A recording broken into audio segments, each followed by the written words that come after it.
Okay, I know it sounds a little crazy, but you can make what tastes extremely similar to pineapple with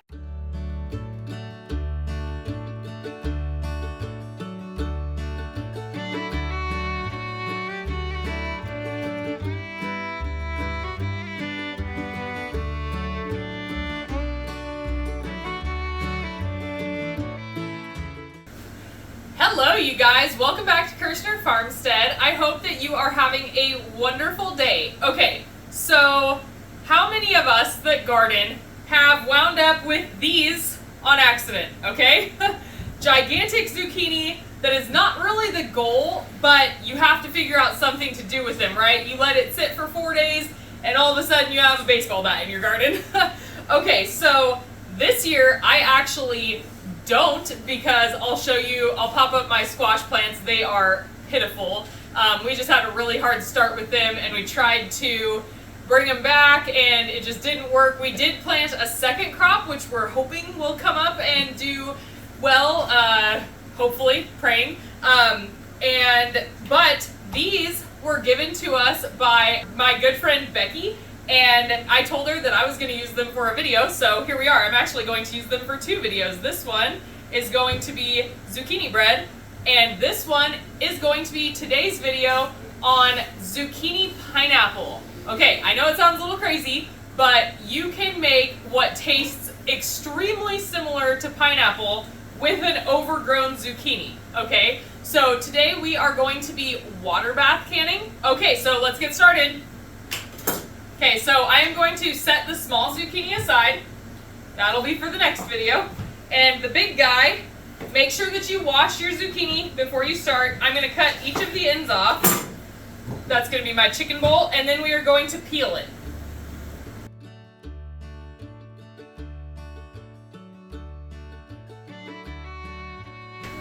If you guys do not have chickens, a great thing to do with the peels of your zucchini is to put them in your stock bag in your freezer. If you like to make chicken broth or turkey broth or whatever kind of stock that you like to make, it's really good to take vegetable scraps and add it into your stock bag so that when you cook it down, you get the nutrients out of those vegetables in your stock also. But my chickens are going to be getting these today. It's been hot, they deserve a treat. Okay, so here comes the dicing part. Okay, guys, we're going to want to take any overgrown seeds out of the inside of the fruit.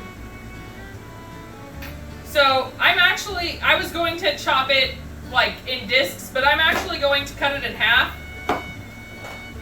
And then I'm going to cut it lengthwise just to make it easier. So this is see how big the seeds are in there? I should actually be saving these seeds because I know the garden that they came from, so they would definitely be good seeds to save for growing next year. Now they might be cross-pollinated with another type of squash, but if you are adventurous and you like to grow hybrids, I should say unknown hybrids, sometimes I like to do that. I love my volunteers that pop up in the garden, so sometimes I'll do it intentionally, and I just make sure that I label my seeds, that I'll put like where I got the seeds from, and then when we look at the fruit next year that's growing from it, I can message whoever it is and be like, hey, what kind of squash did you grow last year? Because what do you think this mix is? It can be fun. We are just going to cut them into as close to 1/2 inch cubes as you can get, okay? So, like that.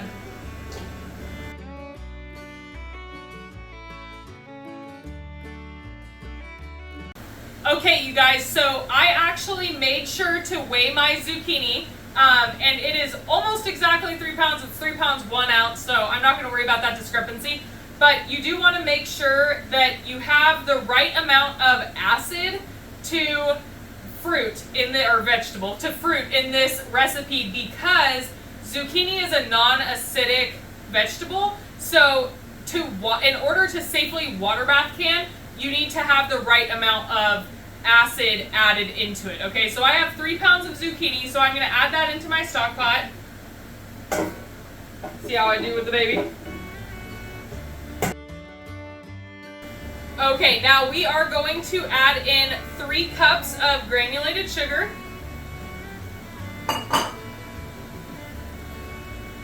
1.5 cups of lemon juice. I actually get bulk lemon juice at our local Smart & Final, but you can use real lemon or whatever the equivalent is at your local grocery store. You don't want to use fresh squeezed lemon because the acidity can vary. Now, if you do want to use fresh used lemon, what I can recommend is to get a pH reader, and then you'll know for sure what the pH of your lemon juice is and if you can use it or not. All right, now we are going to add 4 cups of pineapple juice. Okay, so we are going to get this on the stove and we are going to simmer it, bring it up to a boil, and then we are going to simmer it for 20 minutes. Okay, we'll be back.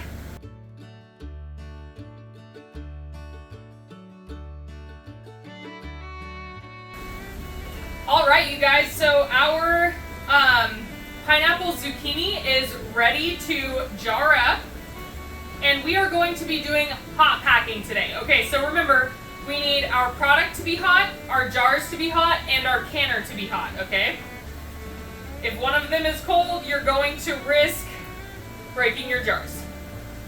We've all done it. But you try to avoid it if at all possible, right? Okay, you're going to leave about 1/2 inch of head space at the top when you're filling these.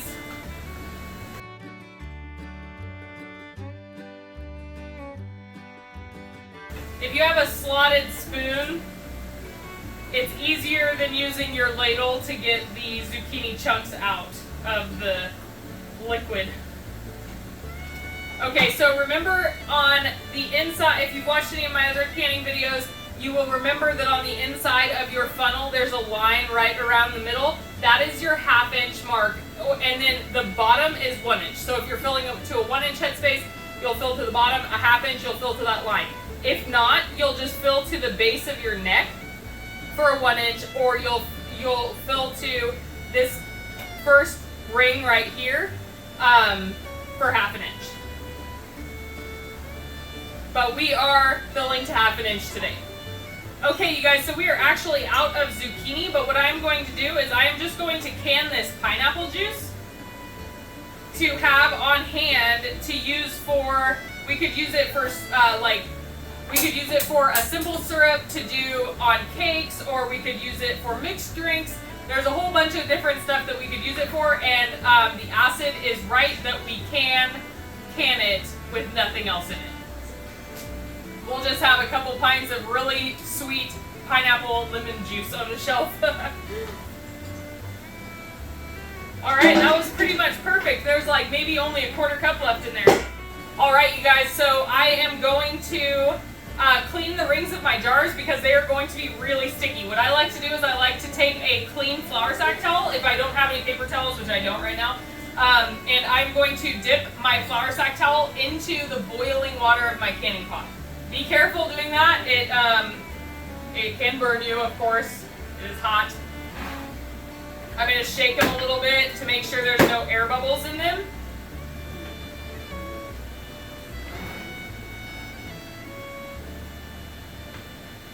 Now, my method for heating up my jars is actually not an approved method. I heat them in my oven. I'm not telling you guys that you need to do this, but I'm just letting you know that is how I do it. I heat all of my jars in the oven to 200 degrees, and then so that I can leave the jars that I'm not using in the oven and they stay warm, and then I pull them out as I need them. I used to use the water bath canner to heat up my jars, but we have really hard water, and I just don't like the hard water stains that get on the jars. You're tightening your lids to fingertip tight, so you're going to go until you feel resistance and then go a 1/4 turn more. If you over tighten your lids, especially if you're pressure canning, it can cause your lids to buckle, and you don't want that. So just only tighten them just barely tight enough to stay on the jar pretty much. All right, let's get these into our water bath canner. Remember, you need to have 1 to 2 inches of water above the top of your jars, and we are going to process these for 15 minutes. All right, we'll be back when these are done. All right, you guys, so our pineapple zucchini is done. Here are our 4 jars that we got from our 3 pounds of fruit. And then, of course, we had the 2 extra jars of juice that we canned up also. I hope you guys enjoyed this video. If you guys have any ridiculously giant zucchinis that you need to deal with, consider doing this and let me know how you like it if you do. All right, you guys, if you would like to see more content like this, food preservation, cooking, baking, and food storage, then please like, subscribe, and share with your friends. And as always, have a blessed day. Bye.